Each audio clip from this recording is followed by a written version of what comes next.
Sí, es cierto, pero déjame ver que si van a dar otra. 7:30. No sé si hay otra vuelta.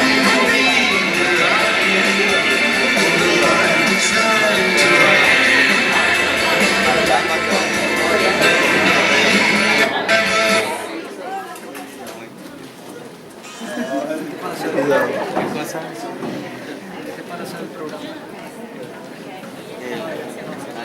Pensé que va a haber un conversatorio. Ahí.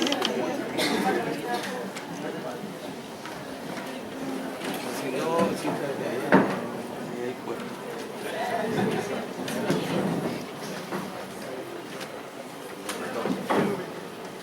Ya. Oye, increíble la historia de ese man. Ahí, de Brian Weiss. Bueno, pues después de esta divertida historia, vamos a invitar a que pase con nosotros a dos profesores de la Universidad de las Artes que han sido invitados para estar presentes y comentar esto que acabamos de ver. Marco Restrepo está con nosotros, le invitamos a pasar. Igual Aurora Sanabria.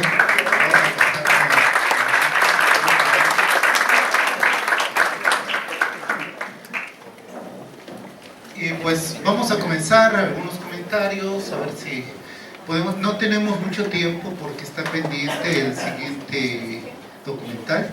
Vamos luego con la Revolución Azul de Gibbs Klein, entonces igual vamos a ponernos aquí algo relajados. La idea es más bien eso. Les hemos invitado un vinito para estar acorde con la inauguración de Mr. Lavacerebros. Y bueno, pues tienen la palabra, comenzamos con ustedes, creo que comenzamos con Aurora, ¿no? Bueno, Bienvenida. tengo la difícil tarea de hablar sobre este tema tan controversial. A mí me llama la atención una cosa, que hayas escogido esta película justo cuando hablamos de Duchamp, que quizás no tiene que ver y a la vez tiene que ver una cosa con la otra. Porque claro, Duchamp cambia el paradigma de lo que se entiende como arte, ¿no? Y quizás esto que acabamos de ver es uno de los posibles resultados hacia donde el arte no donde el arte ha ido su camino, porque yo no considero esto arte, considero que es un producto del mercado del arte, que igual es una parte fundamental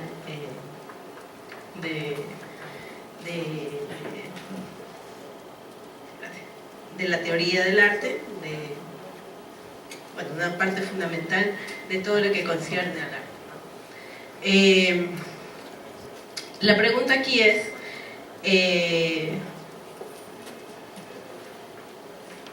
¿por qué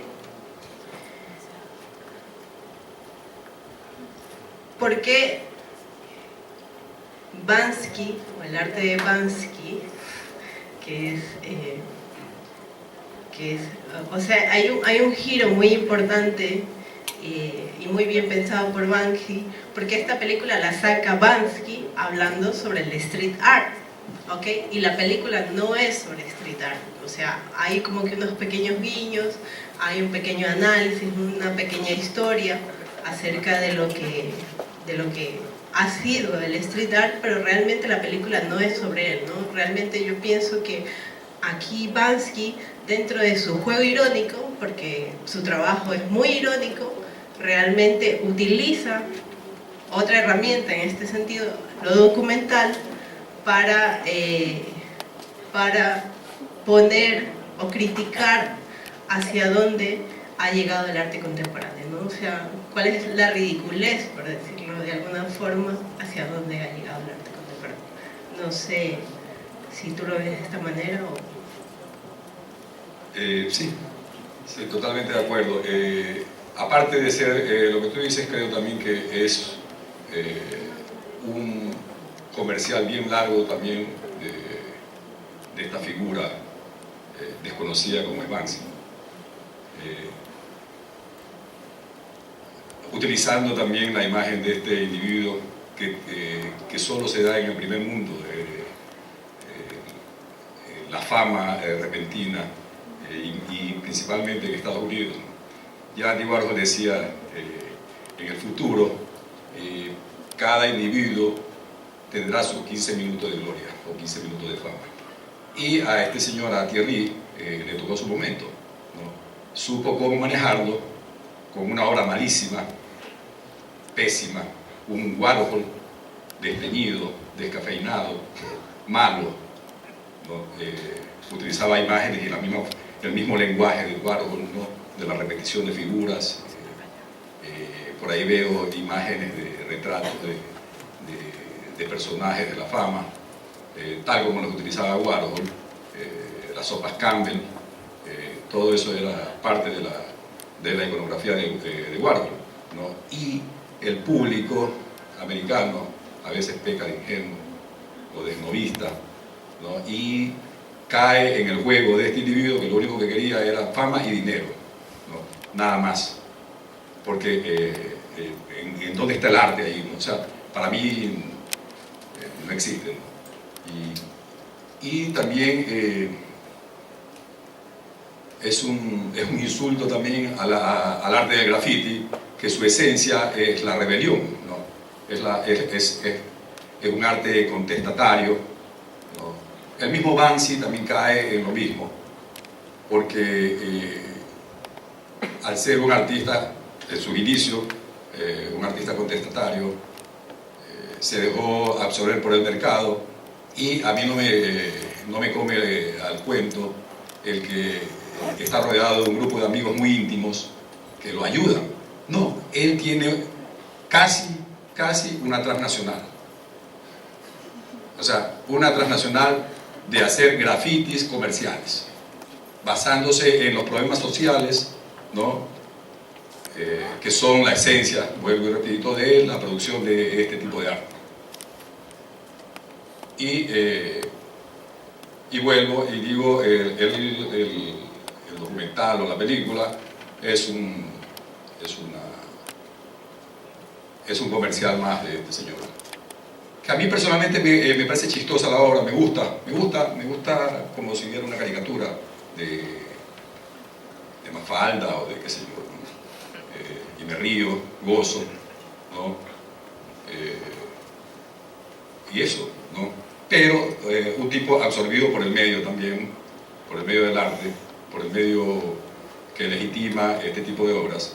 Lo mismo pasó también con Jean-Michel Basquiat y con Keith Haring, que también eran grafiteros, de los primeros grafiteros que empezaron a salir al mundo, a la élite del arte contemporáneo, se podría decir, ¿no? Entonces, y fueron absorbidos también estos por el mercado, ¿no?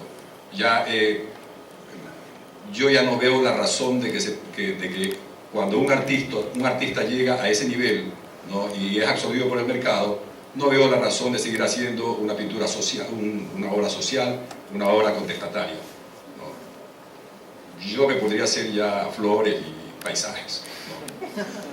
Porque eso es lo que le gusta a la gente de clase A. Escuchándoles, yo me pregunto algunas cosas. Bueno, les cuento por qué esta obra, bueno, este documental fue seleccionado. Entre otras cosas, una de las preocupaciones era pensar en la cercanía que podríamos tener con una crítica casi al mismo nivel con lo que pasó con Duchamp en su momento. Es decir, el mismo caerle y decir, bueno, no está haciendo obra, eso no es arte, es un urinario, lo puso ahí, no lo hizo. Estas críticas que en su momento se dieron, que podrían ser equivalentes a las que estamos haciendo a esto que está sucediendo en este momento. Y digo, después de 100 años, el urinario, es una obra reconocida, valorada, y entonces, claro, siempre nos deja ante esta duda de si podemos realmente valorar, criticar o poner incluso una etiqueta de arte a cualquier cosa, o si tenemos la capacidad de valorarlo y decir, eso no es arte. ¿Hasta dónde nos arriesgamos para eso? Que finalmente es un riesgo, ¿no? La historia nos ha demostrado constantemente que cuando se desvaloriza algo, a la vuelta de unos cuantos años, se puede convertir en grandes obras de arte.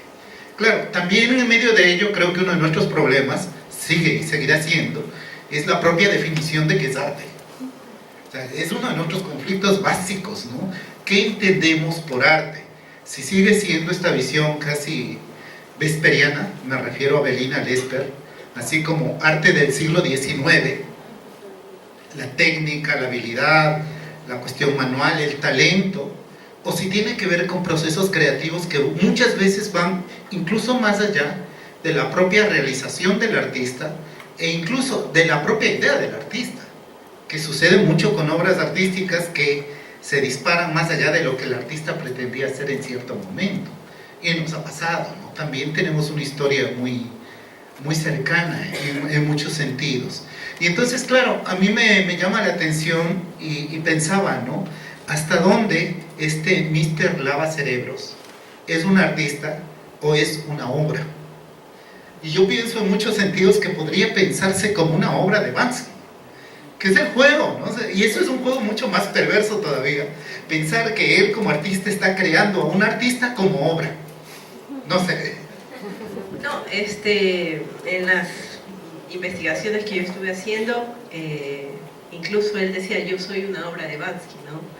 Y para mí Banksy lo utiliza a manera de denuncia también, qué es lo que está sucediendo. O sea, y hay algo muy importante que tú dices, o sea, cuando te estás preguntando, bueno, ¿será que realmente él está haciendo arte? Sí, de alguna forma el arte responde a su tiempo, ¿no? Y de alguna forma también el arte que hace el Mr.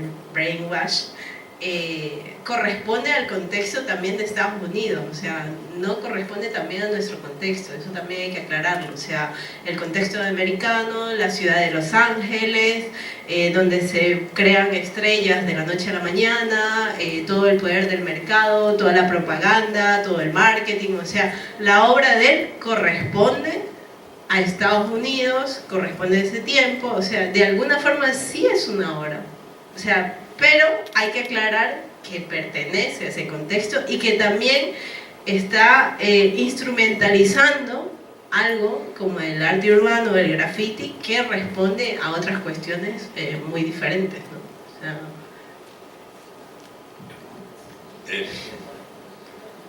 sí, yo creo que Thierry es un graffiti de Banksy.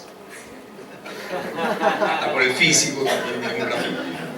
O sea, es un garabato, una cosa así, salida del peor momento de Banksy, y se presta esta figura para, como decías tú también, para el contexto americano, ¿no? Un artista, un grafitero, yo ya quisiera, cualquier grafitero de acá de Ecuador, tener el éxito que tiene, o cualquier artista, yo ya quisiera tener ese éxito, ¿no? Y poder vender por lo menos en $20,000 una obra de esas, de las mías, ¿no? Y poder... sería lindo, ¿no? Voy a tener que acudir a Banksy a que me... Bueno, entonces, en todo caso, Banksy lo mandó como era un pésimo director de cine, ¿no? Lo mandó a que pinte, a que haga algo, ¿no? Y se lo tomó en serio, y como había andado con todos estos grafiteros, se tomó en serio el reto que le puso ahí Banksy, y mire, tuvo éxito, ¿no? Sí. Bueno, la intención también de estas conversaciones y de esta serie de documentales se fundamenta en pensar hasta dónde la presencia de Duchamp, el trabajo que hace Marcel Duchamp allá por los inicios del siglo XX, han tenido una influencia en todo lo que está pasando en el arte. Es obvio, después de que se presenta su obra El Urinario, posiblemente desde un poco antes, después de su Portabotellas, el arte en Occidente, por lo menos, no ha vuelto a ser el mismo. Hubieron muchos cambios, y claro, parte de estos cambios son lo que estamos viviendo con este tipo de propuestas, ¿no? Obviamente también nos pone en una serie de crisis. Yo pienso mucho en los conflictos mismos que teníamos, posiblemente hace un siglo y un poco más. Era muy fácil determinar qué es bueno, qué es malo, qué es artístico, qué no es artístico. era mucho más sencillo, se podía ver la calidad del trabajo, el talento, la habilidad manual, el parecido, la mímesis, pero todas estas cosas se nos fueron de las manos en las propuestas artísticas contemporáneas. Y claro, eso también nos ha puesto en una crisis en cuanto a las propias definiciones. Estas crisis que además tienen que ver con la influencia del mercado del arte, el papel que el mercado del arte tiene en la determinación de qué es artístico y qué no, que es imposible negarlo, digo, está pasando, ¿no? El arte está condicionado a que se venda, está condicionado a la fama, está condicionado al hecho de estar en el mercado, nos guste o no, pues incluso como artistas aspiramos a entrar al mercado del arte y que nos reconozcan desde ahí, ¿no? Pero claro, también estos condicionamientos no tienen que ver tan solo con una situación económica, también viene la cuestión política, social, ideológica, los compromisos, el papel que muchos artistas quieren asumir o pretenden mantener desde una situación social y política, de compromiso que va más allá muchas veces del mercado. Digo, pienso también que en ese juego Banksy es un personaje muy interesante porque la mayor parte de su trabajo se ha hecho fuera de los círculos comerciales y ha tenido una serie de conflictos precisamente por el estilo de trabajo que es, ¿no? El pintar en muros, el pintar en las calles, son cosas que difícilmente se pueden vender, son cosas que difícilmente se pueden apropiar por lo menos, y que de hecho el mercado es el que ha tenido que volverse creativo para buscar mecanismos e incluirlos en los sistemas comerciales, no tanto el propio artista. El artista ha dejado ahí su obra y ha sido el mercado el que ha jugado con eso. Igual, escuchamos muchas veces que grandes personajes muy reconocidos y famosos han adquirido esas obras, pero también creo que es parte de un juego en el cual se construye una especie de mitología del artista, porque tampoco es nada comprobado, no se sabe si, no sé, si creo que Brad Pitt o Jennifer Lopez o no sé quién por ahí estos compraban las obras de Banksy. Más eso no es tampoco nada seguro, pues, creo que es parte de esta propia mitología que los artistas suelen ir creando a su alrededor, que es parte del juego, ¿no? Pasa con todos. Bueno, ahí yo un poco no estoy de acuerdo con ciertas cosas y el problema que me trae la obra de Banksy, ¿no? O sea, pienso que Banksy pierde mucho, incluso en el momento que él decide entrar a un museo. O sea, no nos olvidemos que él tuvo una gran exposición en Bristol, donde es su ciudad natal, y la gente hacía filas por hora. O sea, eran filas y filas de gente entrando al museo. La ciudad le cerró el espacio alrededor del museo como durante 2 meses. Está usando dinero de los contribuyentes para financiar su obra, y eso va en contra de todo lo que significaba su obra en un principio. O sea, es como que totalmente pierde sentido lo que está haciendo él como artista. A partir de ahí ya te vuelves casi un fetiche de ti mismo, ¿no? Y creo que es lo que le pasaba a Banksy, y bueno, igual sigue haciendo obra que bueno, genera cierta importancia. La última vez que leí es algo que él iba a hacer un museo en casa, si no me equivoco. Entonces, pero es muy contradictorio, ¿no? O sea, lo mejor y lo peor que le puede pasar a un artista al mismo tiempo es que su obra se vuelva masificada, reconocida, ¿no? O sea, porque de alguna forma también va en contra de, no sé si hablar de que pierde sentido, esencia, no me gusta hablar de esa palabra, esencia del arte, pero sí como que sí se tergiversa bastante, de pronto, bueno, la obra gana su propio camino solito. Sí, yo diría que lo peor y lo mejor que le puede pasar al artista es eso. O sea, porque no nos cerremos, todos queremos vender, todos queremos tener, porque tienes el arte es un trabajo, es una forma puede llegar a ser una forma de sustento, ¿no? Una forma de poder mantenerte.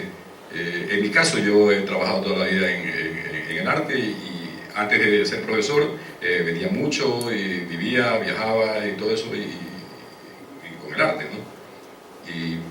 Pero el problema está en cuando quieres, cuando dices, no, quiero ser quiero que mi obra no sea comercial, y todo, pero de pronto te aparece un tipo con $50.000 y te quiere comprar todo y se lo vendes, ¿no? Y sin ningún problema. Volviendo al caso de Duchamp, Duchamp es el padre de todos nosotros, ¿no? O sea, cualquier artista contemporáneo, no un artista que haga paisajes y cosas así, no tiene nada que ver con esto, ¿no? Pero cualquier artista contemporáneo es el hijo directo de Marcel Duchamp, ¿no? Y Banksy o cualquiera de ellos son hijos también, ¿no? Y entonces, el caso de Duchamp fue un artista que supo, porque era muy fácil coger cualquier aparato, un escurrebotella, un urinario y poder, no necesitas nada, pues ni siquiera ya está hecho, pues no, ya está hecho, y lo único que hizo fue atribuirle el concepto de arte, ¿no? Y él lo que hizo también fue tratar de no masificar la producción de él, ¿no? Sino que ir haciendo una especie de selección o de control de su obra, ¿no?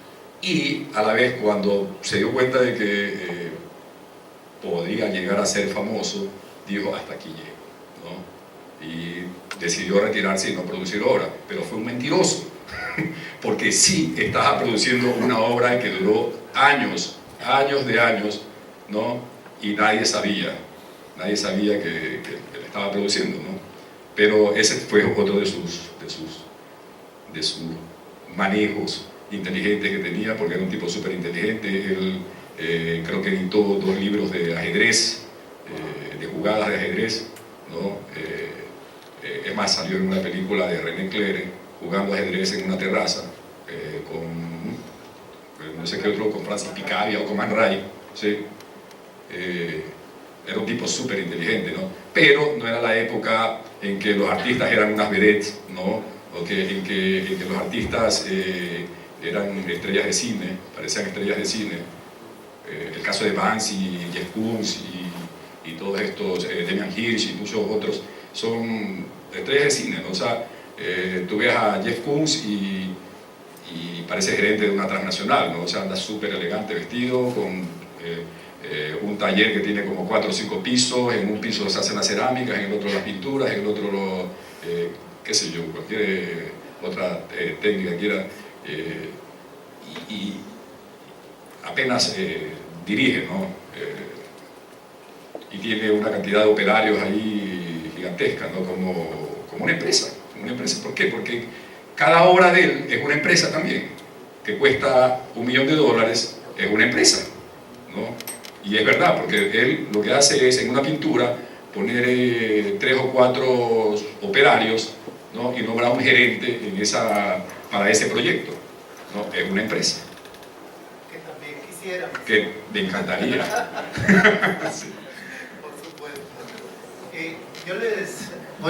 No habíamos planeado hacer esto con preguntas y participación del público, especialmente en algunos de los documentales que son algo largos, pero digo, es imposible negarle la palabra, debería estar aquí realmente. Hemos estado con unas semanas muy intensas de trabajo, con un montón de cosas, y pues aquí está Mafo también, y también tienen que hablar, tienen que decir algo, ¿no? A ver si... Sí, realmente quería intervenir porque a mí me preocupa un poco la ligereza que se utiliza el concepto y el tema del vocabulario del arte de calle.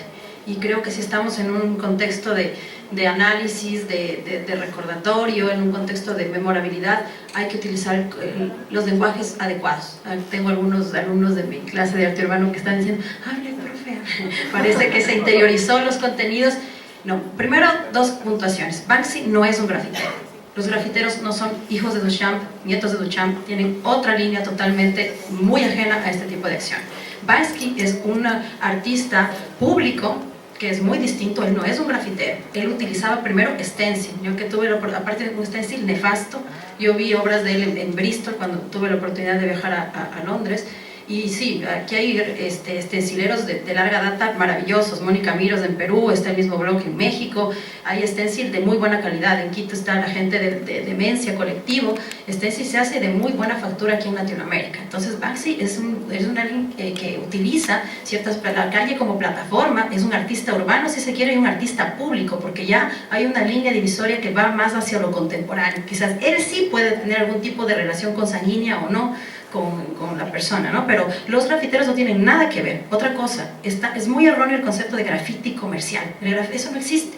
El grafitero es una persona que vive la ciudad de otra forma, tiene una práctica creativa, pero va desde la cuestión política de apropiación, no del espacio público, sino del mobiliario urbano. Hay que tener eso sumamente claro de este tema del grafiti. El grafiti tiene como 3 cuestiones: es ilegal, es anónimo y es efímero. Al grafitero no le interesa entrar en una historia del arte, pero sí al investigador. El investigador sí necesita hacer un espacio y un espacio-tiempo para hablar de otros relatos de utilización del espacio-ciudad, que es muy distinto. Pero Banksy no tiene nada que ver con graffiti, ni estéticamente, ni en términos discursivos, y mucho menos en términos políticos. Utiliza sí circuitos de arte, utiliza sí mercado del arte, pero no tiene absolutamente nada que ver con graffiti, y eso hay que estar como claro en términos conceptuales. Eso nomás. Gracias.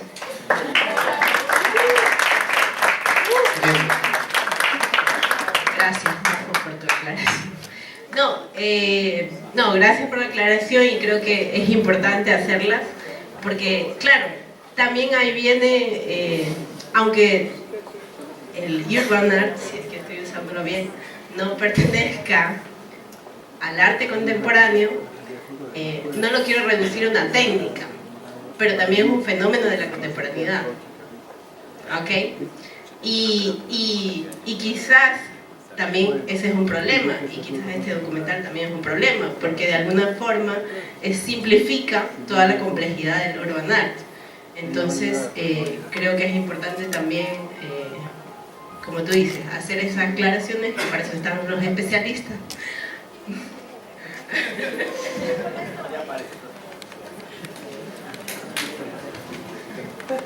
Y lo que pasa con el fenómeno Banksy, porque a mí yo preferiría llamarlo como el fenómeno Banksy, ocurre lo que pasa aquí. No voy a citar el ejemplo, pero es muy parecido. O sea, hay un tema de invisibilización de restos. Empezamos a analizar a Banksy con el mismo ojo que analizamos la estética del graffiti o un movimiento grafitero o un movimiento de arte urbano. Entonces, claro, la gente empieza a pensar que esa es la práctica del graffiti, que hay un grafitero famoso, pero no, detrás de Banksy hay toda una franquicia de producción creativa. O sea, una cartuchera de Banksy cuesta 50 euros, por Dios, entonces impagable. Entonces es otra cosa, es una cuestión muy propia del mercado del arte, que utiliza ciertas estéticas y cierta gráfica del arte urbano, del arte de calle, para ser mucho más atractivo. Siempre es interesante tener una pieza transgresora, será mucho mejor que, como decía el colega, el paisaje. Yo prefiero sacarme un pedazo de pared de gasa que esté garabateada, y eso va a subir mucho de dinero. El tipo vende en millones su obra, y se han hecho cuestiones específicas, técnicas, para sacar las paredes, pedazos de paredes. De hecho pasó en Gaza, ¿no? que encontraron una pared con un stencil de Banksy y la llevaron a Nueva York, donde adquirió, creo que en Christie's o en estos espacios del mercado del arte, y tiene muchísimo costo. Pero es este tipo de... Yo creo que Flash es como el legado de Martha Cooper, ¿no? Únicamente el archivo, tomo fotos y despolitizo el movimiento, lo vacío, lo vuelvo lúdico, festivo, y lo volvemos en nada. Entonces yo sí siempre estoy como que con este discurso de revalorizar el arte de calle, de darle sus correctos significados. No es la panacea, tampoco es la romantización del arte de calle lo que pasa así, pero hay que ir haciendo ciertos espacios de criticidad y de complejización. Si no, lo reducimos a cosas muy banales, y pierde todo su poder, que sí realmente lo tiene. Y ya con esto me despido, por favor. Bueno, y nosotros también, ¿no? La verdad es que les había dicho, tenemos el tiempo muy limitado. Hay otro documental que se va a presentar a continuación, inmediatamente. No sé si necesitan un ratito para ir al baño, ¿sí?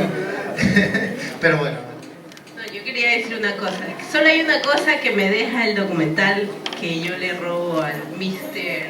Brainwash, cuando él habla del tiempo.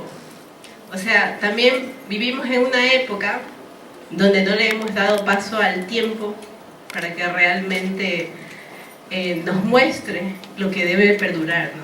Entonces, yo creo que es importante, o sea, es lo único que rescato de todo lo que decía este hombre, ¿no? O sea, hay que darle espacio todavía al tiempo. O sea, todavía todo nos resulta un poco confuso. Podemos seguir hablando aquí toda la noche, creo, y vamos a seguir igual prácticamente, ¿no? Pero, porque hay que esperar lo que nos diga el tiempo, ¿no? Que eso es... Así es, podríamos pasar toda la noche y nos falta tiempo. Y nos faltará mucho tiempo. Además, yo creo que uno de los problemas en medio de esto también es esta necesidad que todavía tenemos para comprender las cosas, de categorizarlas, de definirlas. Parte del conflicto en el mundo contemporáneo con el arte está justamente en este problema de definiciones, ¿no? De entender de qué se trata, de qué estamos hablando, cómo además en diferentes momentos históricos han sido cosas diferentes las mismas ideas, las mismas prácticas se han conceptualizado de maneras diferentes. En cierto momento el arte fue religión, en cierto momento ha sido política. Hay muchos que todavía siguen creyendo que el arte tiene que ver con compromisos sociales, ideológicos, otros que piensan que es un producto de mercado, que es mercancía, que es inversión. También estamos en ese conflicto. Son cosas que no hemos podido definir y que tienen que ver, por supuesto, con los diferentes momentos históricos. Nuestro momento histórico es bastante complejo en ese sentido. Estamos sometidos a este juego del mercado, a la inversión, y el arte ha tenido que someterse en cierto nivel a eso. Digo, no es tampoco tan grave. En otros momentos se ha sometido a Dios y en otros al partido. Pues se ha sometido a muchas cosas. En todo caso, también es cómo respondemos, cómo entendemos, cómo analizamos estas cosas. Yo creo que el reto sí es mantener este tipo de actividades de crítica, de análisis, de reflexión, porque es lo que nos lleva a tratar de aclararnos y entender qué está pasando. Por eso estamos aquí. Y quiero agradecer muchísimo a Marcos, quiero agradecer a Aurora también. Muchísimas gracias por estar aquí. Gracias por tu participación también. Y a todos ustedes por estar aquí. Vamos a continuar con nuestro siguiente documental. ¿Está listo? Ok. Lo que viene es un trabajo sumamente interesante. Un artista francés